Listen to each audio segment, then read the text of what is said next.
ప్రార్థనా శ్లోకం చేస్తే కేవలం ఏ విషయం గురించి మాట్లాడాలో దాని గురించి మాత్రమే మాట్లాడవలసి ఉంటుంది. అందుకని దానికి పూర్వాంగంగా ఒక్క రెండు విషయాలు మనవి చేస్తాను.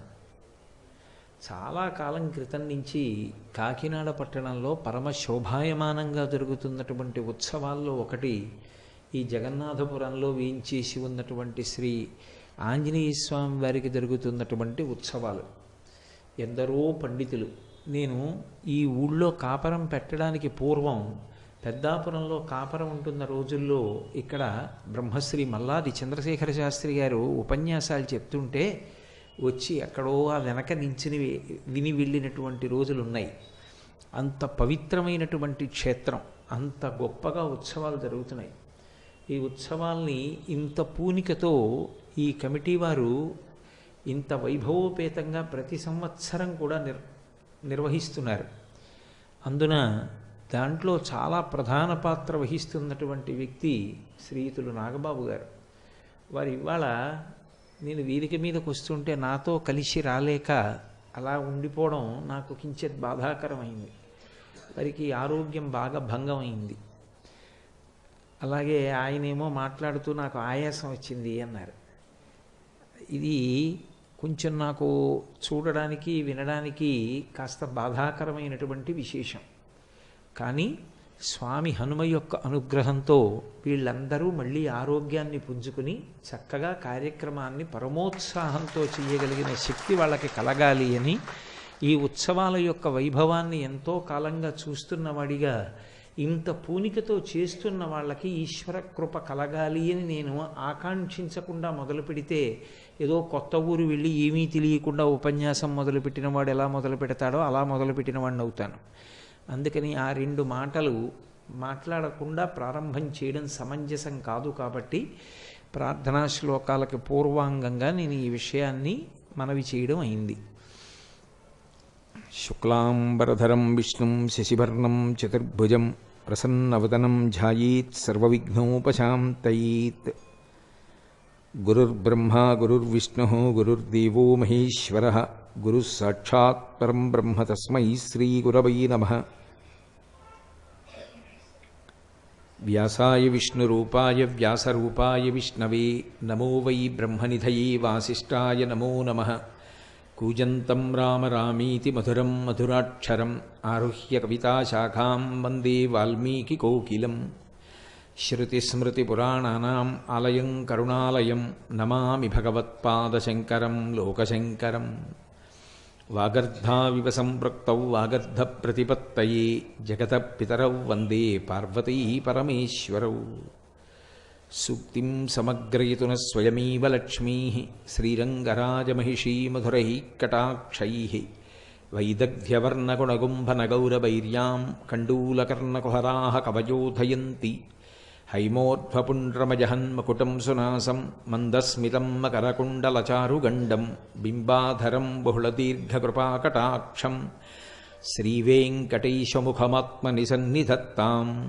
విమలపటీ కమలకుటీ పుస్తకరుద్రాక్షశస్తహస్తపుటీ కామాక్షి పక్ష్మలాక్షి కలిత విపంచీ విభాసి వైరించీ.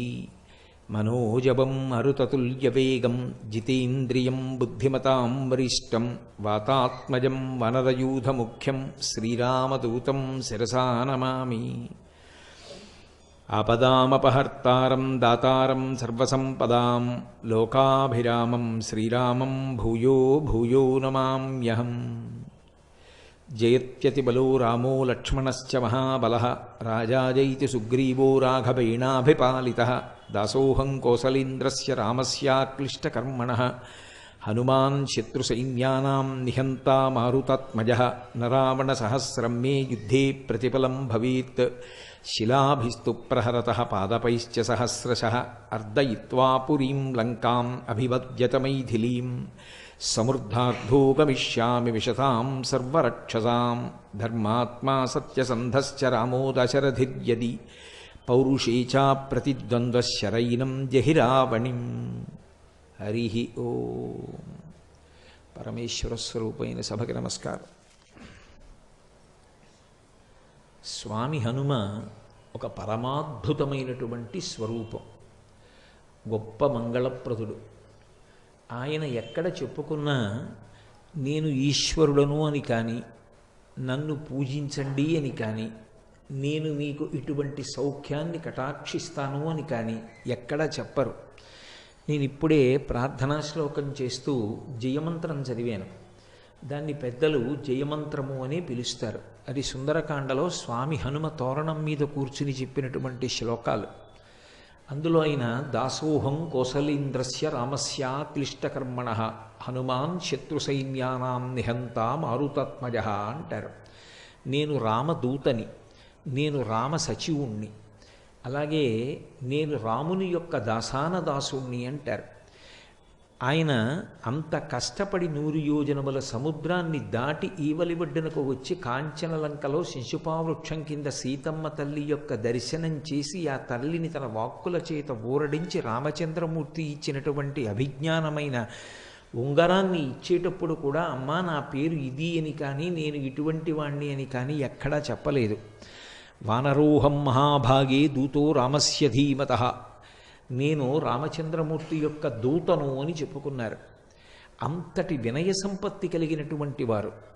కానీ హనుమ యొక్క వైభవంలో ఉన్నటువంటి చాలా చాలా గొప్ప విశేషం ఎక్కడుంది అంటే, స్వామి హనుమని ఆరాధన చేస్తే రామచంద్రమూర్తిని ఆరాధన చేసినట్టు, రామచంద్రమూర్తిని ఆరాధన చేస్తే స్వామి హనుమని ఆరాధన చేసినట్టు. హనుమని ఆరాధన చేసి ఇక ప్రత్యేకంగా రాముణ్ణి ఆరాధన చెయ్యవలసిన అవసరం కానీ, రాముణ్ణి ఆరాధన చేస్తే మళ్ళీ ప్రత్యేకంగా హనుమని ఆరాధన చెయ్యవలసిన అవసరం కానీ మనకి ఉపాసన ఎందు కనపడదు. ఎందుకు కనపడదు అంటే, తరచుగా మీకు హనుమకి సంబంధించి ఒక మంగళ శ్లోకం చెప్తారు. ఎత్ర ఎత్ర రఘునాథ కీర్తనం తత్ర తత్ర కృతమస్తకాంజలిం బాష్పవారి పరిపూర్ణలోచనం మారుతిం నమత రాక్షసాంతకం. ఎత్ర ఎత్ర రఘునాథ కీర్తనం, ఎక్కడెక్కడ రామచంద్రమూర్తి యొక్క గుణములు గానము చెయ్యబడతాయో, ఎక్కడెక్కడ రామచంద్రమూర్తిని స్తోత్రం చేస్తామో అక్కడక్కడ మనం ప్రత్యేకంగా మళ్ళీ పిలిచినా పిలవకపోయినా కూడా స్వామి హనుమ వచ్చి కూర్చుంటారు. అది కూడా ఎలా కూర్చుంటారు అంటే, బాష్పవారి పరిపూర్ణ లోచనం, కన్నుల నిండా నీరు పెట్టుకుని కూర్చుంటారట. అంటే ఆనంద తన్మయత్వంతో ఆనంద భాష్పాలతో కూర్చుంటారు. కాబట్టి ఎత్ర ఎత్ర రఘునాథ కీర్తనం తత్ర తత్ర కృతమస్తకాంజలిం, అది కూడా ఇలా తలెత్తి కూర్చోట, ఇలా తలదించుకొని బాష్పవారి పరిపూర్ణలోచనం మారుతిం నమత రాక్షసాంతకం. రాక్షసాంతకుడైనటువంటి ఆ స్వామి హనుమ వాయుపుత్రుడు కన్నుల నిండా నీరు పెట్టుకొని ఆ ఆనంద భాష్పాలతో రామచంద్రమూర్తి యొక్క కథ వింటారట. ఇది సంప్రదాయమునందు రూఢమైనటువంటి విశేషం. అంటే ఇందులో ఇక ఏ విధమైనటువంటి అపనమ్మకానికి తావు లేదు. అందుకే రామచంద్రమూర్తి యొక్క గుణగానం ఎక్కడుంటుందో అక్కడే స్వామి హనుమ ఉంటారు. అందుకే రామాయణం చెప్పిన, రామచంద్రమూర్తి గురించి చెప్పిన, లేదా హనుమ గురించి చెప్పడము అంటే రామచంద్రమూర్తి యొక్క ప్రస్తావన లేకుండా ఉండదు. అసలు ఇవాళ నా ఉపన్యాసమే రామచంద్రమూర్తితో కదూ. రామచంద్రమూర్తి ప్రస్తావన లేకుండా హనుమ గురించిన ప్రస్తావన ఉండదు. అందుకే ఆయన పరమ సంతోషంతో సభలోకి వస్తారు. కాబట్టే ఒక సంప్రదాయం ఉంది. ఏం చేస్తారంటే, ఉపన్యాసం చెప్పేటటువంటి పౌరాణికునితో పాటుగానే ఒక ఖాళీ ఆసనాన్ని పక్కన వేస్తారు. వేదిక మీద వేసి ఒక పాదపీఠాన్ని పెడతారు. అంటే పాదాలు పెట్టుకోవడానికి ఒక పీఠాన్ని ఉంచి ఒక పుష్పహారాన్ని ఆ ఆసనానికి కూడా సమర్పించి అందులో పువ్వులు వేసి ఉంచాలి. ఎందుకని అంటే, స్వామి హనుమ అందులోకి వచ్చి కూర్చుని వింటారు. ఒకవేళ మనం అలా పిలవలేదనుకోండి, అప్పుడు ఆయన రావడం మానరు. ఆయన సభలో ఎక్కడో వచ్చి కూర్చుంటారు. అది ఆయన యొక్క పరమ వినయానికి పరాకాష్ఠ.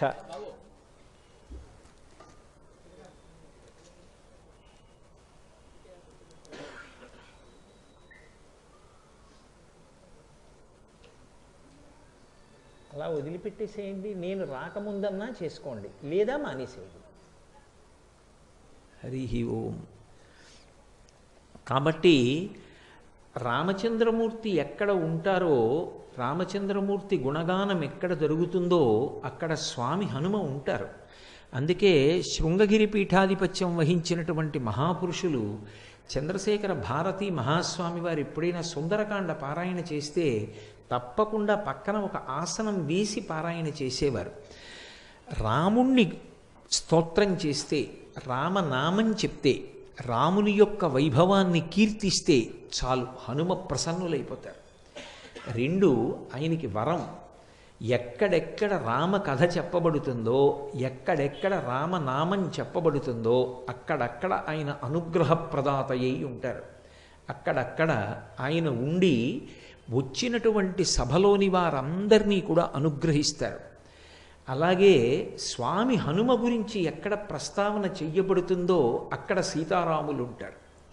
హనుమ గురించి మాట్లాడుతున్నాం అనుకోండి, ఇక పిలవక్కర్లేదు, సీతారాములు ఉంటారు. అందుకే ఉపాసనలో హనుమంతుని యొక్క వైభవం ఎక్కడుంది అంటే, ఆయనకి చేసినటువంటి పూజ సీతారాములకు చేసిన పూజయే. మీరు పాలకి నీటికి వేరువేరుగా పూజ చెయ్యక్కర్లేదు. పాలలో నీళ్లు కలిసి ఉన్నాయనుకోండి, ఒక్క పాత్రలో నీళ్లు కలిసిన పాల నుంచి పూజ చేస్తే పాలకి నీటికి కలిపి పూజ చేసినట్టే. అలాగే తన యొక్క ఉపాసన బలం చేత రామచంద్రమూర్తి ఎందే ఉండేటటువంటి స్వామి హనుమ మళ్ళీ ప్రత్యేకంగా ఆయనకి రాముడి కన్నా వేరుగా ఉపాసన చెయ్యవలసిన అవసరం ఉండదు. అందుకు ఎత్ర ఎత్ర రఘునాథ కీర్తనం తత్ర తత్ర కృతమస్తకాంజలిం అనడానికి కారణం. అంతగా అవిభాజ్యమై ఉంటారు. నేను దాసాన దాసుణ్ణి అని చెప్పినా, నేను రామదూతని అని చెప్పినా, నేను సుగ్రీవ సచివుణ్ణి అని ఆయన చెప్పిన, వాయుపుత్రుణ్ణి అని ఆయన చెప్పిన, ఆయన తనంత తానుగా భక్తకోటికంతటికీ కూడా విశేషమైనటువంటి అనుగ్రహాన్ని ప్రసరించగలిగినటువంటి అద్భుతమైనటువంటి స్వరూపం.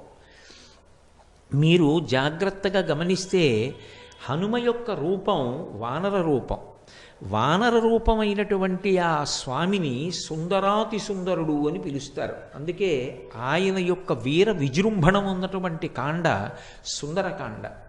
ఏ కారణం చేత ఆయన సుందరుడు అంటే, ఆయనకి ఆయనగా బయట అందంగా ఉండడం కాదు, ఆయన దర్శనం చేసినంత మాత్రం చేత తరువుకొస్తున్నటువంటి ఉపద్రవాలు కూడా తొలగుతాయి. లోకంలో మంగళములకన్నిటికీ కూడా ఆద్యమైనటువంటి మంగళవాక్కు ఏది అని అడిగారు. సంప్రదాయంలో అన్నిటికన్నా పరమమంగళప్రదమైన వాక్ ఏది అంటే శ్రీరామ అన్న 3 అక్షరాలు. శ్రీరామ అని మీరు అన్నారనుకోండి, మీరు ఆ రోజున పరమమంగళప్రదమైనటువంటి మాట మాట్లాడారు అని గుర్తు. అందుకే ఎన్ని మాటలు శ్రీరామ అంటున్నారో, ఎన్ని మాటలు శ్రీరామనామం వ్రాస్తూ ఉంటారో అన్ని మాటలు ఆ మంగళత్వాన్ని పొందుతూ ఉంటాడు, పాపనాశనం జరిగినటువంటి కారణం చేత. హనుమ యొక్క స్వరూపంలో ఉన్న గొప్పతనం ఏమిటంటే, ఆయన సంధ్యాకాలానికి ప్రతీకగా ఉంటుంది ఆయన యొక్క ముఖమండలం. అందుకే వాల్మీకి మహర్షి ఈ రహస్యాన్ని లోకానికి చెప్పడం కోసమే సుందరకాండలో హనుమ యొక్క ముఖమండలం గురించి ఒక శ్లోకం చేస్తూ ఒక మాట అంటారు. ముఖం నాసికయా తస్య తామ్రయా తామ్రమా బభౌ సంధ్యాయా సమభిస్పృష్టం యథాతత్ సూర్యమండలం అంటారు. సంధ్యాకాలంలో ఉండేటటువంటి సూర్యమండలం ఎలా ఉంటుందో స్వామి హనుమ యొక్క ముఖమండలం అలా ఉంటుంది. అంత ఎర్రటి ముఖంతో ఏదో పగడాల యొక్క బంత్య అన్నట్టుగా ఆయన యొక్క మూతి ఉంటుంది. అటువంటి ముఖమండలాన్ని ఎవరైతే చూస్తారో అటువంటి వారు సంధ్యాకాలాన్ని దర్శనం చేసినట్టు.